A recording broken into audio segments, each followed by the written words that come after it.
What's going on, guys? So I wake up this morning before I had to go to lab, and I see that there was a shooting, right?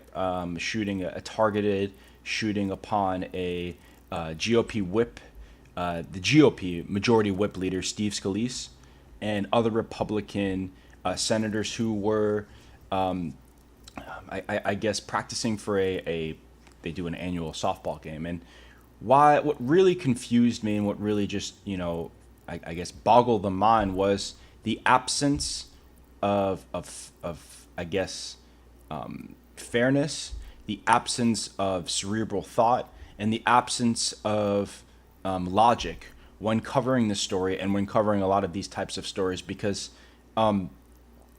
it just behooves the mind.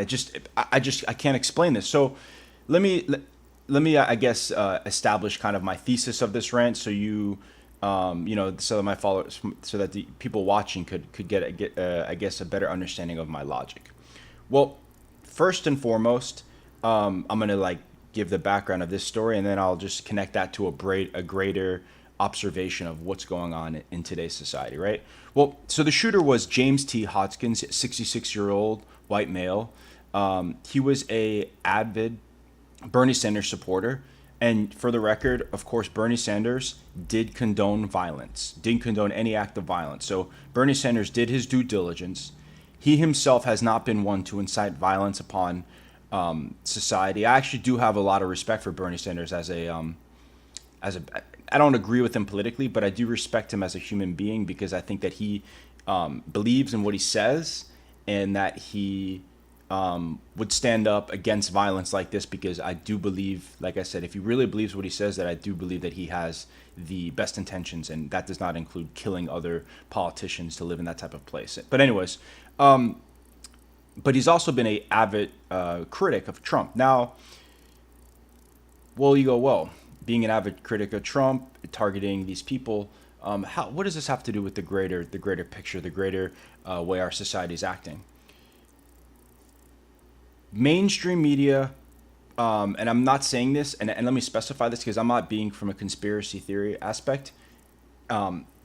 News sources that aren't right leaning, media, entertainment, has all been viciously borderline violent and incendiary upon Republicans and Trump vehemently, right? Ridiculously. And this is not a specific poll at Kathy Griffin or anybody here and there, right? It just overall, it's, and this is a common thing in today's society about radical people on the left. We've seen it with police where people like Jesse Williams leaves ambiguous statements, right? And I'm not saying someone like Jesse Williams per se would want to commit violence upon police, but I'm saying that when you say that we need to stand up and resist and do this and do that. Now, if somebody questioned him per se, he's an intelligent man. He has thoughts, and hopefully, for his sake, he has solutions. So he could definitely argue that he's not insinuating violence.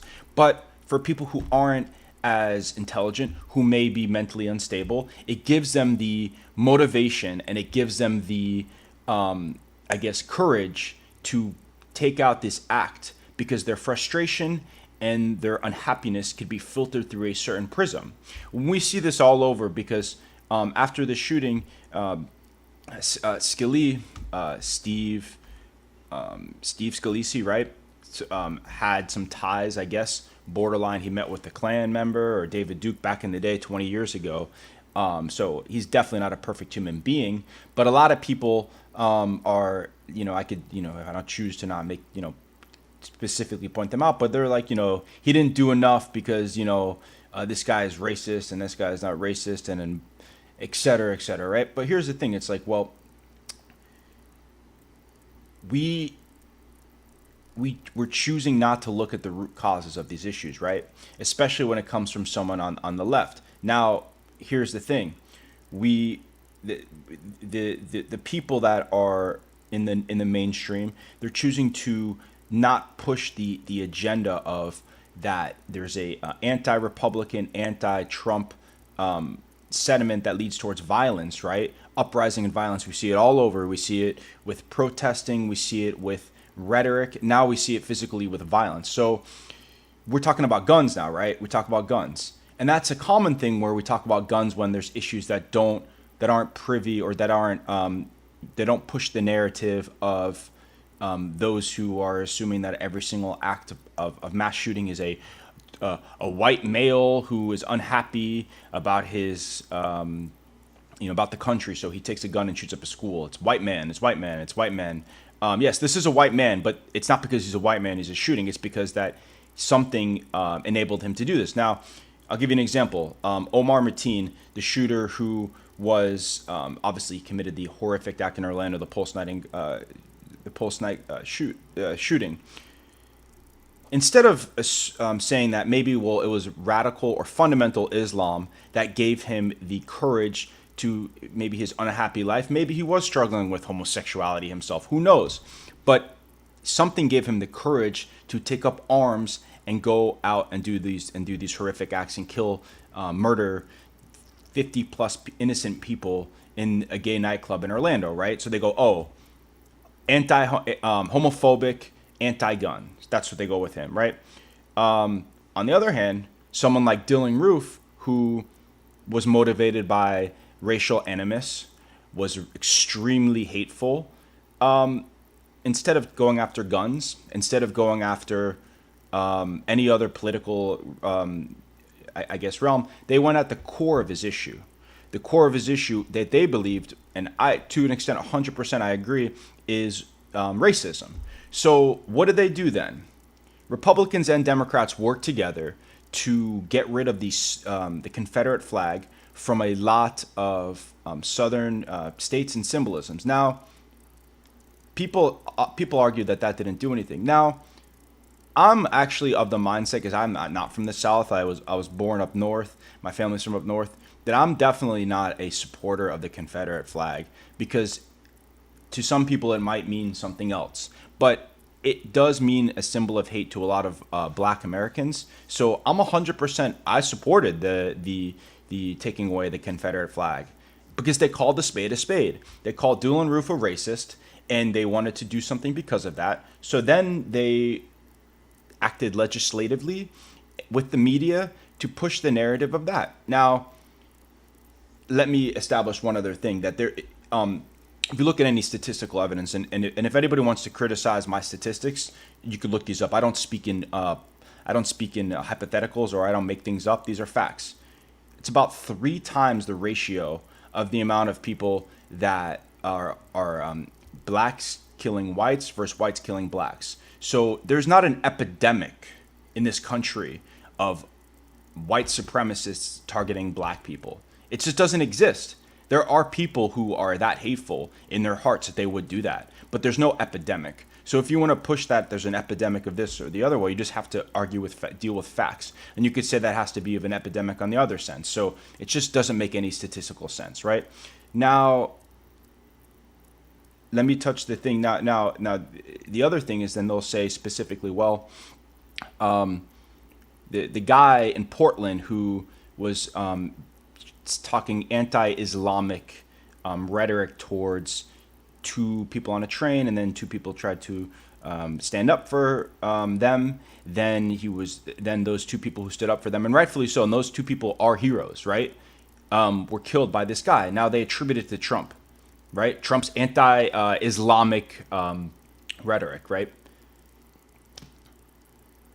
There's no evidence that this guy supported Trump. In fact, he was a Bernie Sanders supporter. So I don't see the logic. So I mean, we just have to be honest about these situations, right?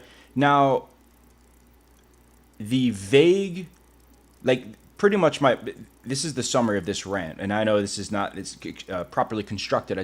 There's just some thoughts in my head that I just need to get across, because I just don't understand why people can't deal with these things properly, right?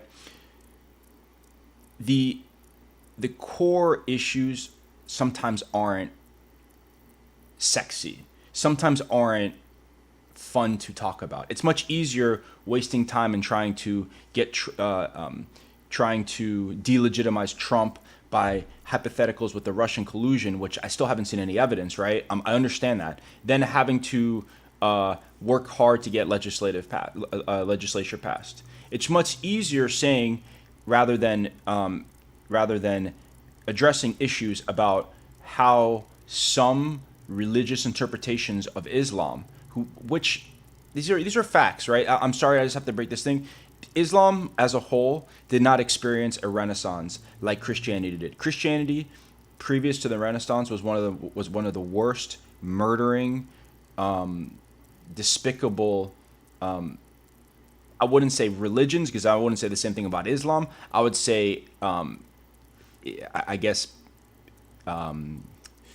perpetuator of horrific acts, because the Inquisition, the Crusades, etc. Right, but a Renaissance happened, and I think rather than encouraging a Renaissance happening, all we have to do is love and whatever the fuck. It's difficult, real issues are difficult. Real changing is difficult, but what is not difficult is calling people out on bullshit, which is what's happening here. Because the violence and the borderline incendiary talk on the left needs to stop, because psychos like this pick up guns and act upon them. And yes, if there's violence on the right, people insinuating violence on the right, that needs to be stopped. But I've seen over and over again people on it in all media forms and all facets say that Trump's violent speech, again, right? Again, I haven't seen any evidence of a Trump supporter killing anybody. And yes, there are horrific people who support Donald Trump. And personally, in the GOP primary, I did not think Trump was anywhere near the best candidate. I thought there was more qualified people. But again, I haven't seen an overwhelming violent reaction from people who are on the right against the left. It doesn't exist. Like, in fact, you may argue again that statistically, hate crimes for Islam have gone up X percentage. Well, typically speaking, hate crimes, right? And I know you don't hear this one way or the other, but I want to educate you guys on hate crimes. The group that has the most hate crimes, right? The group that has the most amount of hate crimes against them, the religious group, by far, is actually Jews, right? Now, people go, well, I don't see, and I've never seen it before, Jewish people getting beaten up or killed or murdered because of their race. No, because specific acts of vandalism can constitute as a hate crime. So if you put a swastika on this, if you desecrate a Jewish anything, it's considered a hate crime. So when hate crimes go up, against Muslims, right? It doesn't mean that people are going around beating up Muslims. Now, of course, vandalism and even anti-Islamic sentiments are evil and bad, and they should be condemned. But let's not forget that in a lot of these cases, when pushed with facts, right? When pushed with facts, there is no evidence, and a lot of these today in today's society, being a victim is much better. It serves much more of a purpose to many than actually solving problems, because I could go case by case by case, not all, but a lot of cases, case by case, where someone who claims that a Trump supporter beat up a Muslim, that they fabricated that story when pushed on the facts, right? And in fact, you can't even ask them about the facts, because if you question any story and if you need facts, you're automatically racist and anti-Islamic, right? Or Islamophobic, or you would call that, right? I just don't understand it, right? And it just behooves me, right, that Christians are the worst type of people on earth, because they believe that abortion is immoral, right? They believe abortion is immoral. Christians are the worst type of people because they believe that if you're gay, and I say Christians in the sense that religious Christians, they believe that if you're gay, that your soul is going to hell. Christians are the worst type of people because they believe in certain types of religious values. But we have to accept religious values of other cultures as well, but we can't accept the religious values of Christians. Like, it really is, it's perplexing. Like, I'm sorry, like, I understand this, like, I see this and I live in Florida, right?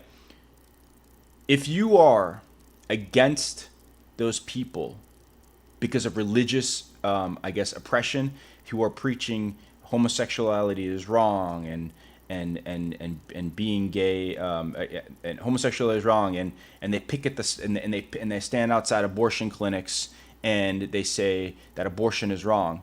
Yet, if someone says that I believe that through indoctrination and through just you know shame and through just religious teachings that a full burqa, right? And I see this on campus in the heat in summer. If I believe that the full burqa is oppressive to women, right? That's how I believe it, right? That a full burqa is oppressive to women because when they're walking in society, and I understand being modest, and I understand even covering your hair, but if I say a full burqa bothers me because it oppresses women, not that I'm afraid that they have a bomb. That's just immature. But I don't like it because because as someone who does believe that all people should be treated equally, that it oppresses women, that I'm the hateful one, that I'm the one who actually doesn't care about people. People are so afraid to speak the truths and attack the real issues. It just is extremely bothersome. Now, I just hope that this incident, right, really, and it won't. And I'm going to tell it won't, because again, it's just going to go back to the Trump. It's going to go back to Trump. It's going to go back to Trump. These people reacted because of Trump. This exists because of Trump. This happened because of Trump. But I do hope that this type of issue will encourage a lot of people who have power and influence other people to be a little more careful with their rhetoric that, of course, leans upon inciting violence, right? Inciting violence. That they'll be more careful with their words and not advocate violence, because I don't want to live in a country where public servants are targeted assassinated because their political views are bad. I'm sorry, I just don't want to live in that society, right? That's pretty much it with this rant. I will come back with more boxing rants. If you don't like this rant, that's okay, but I will come out with more boxing rants. Thank you.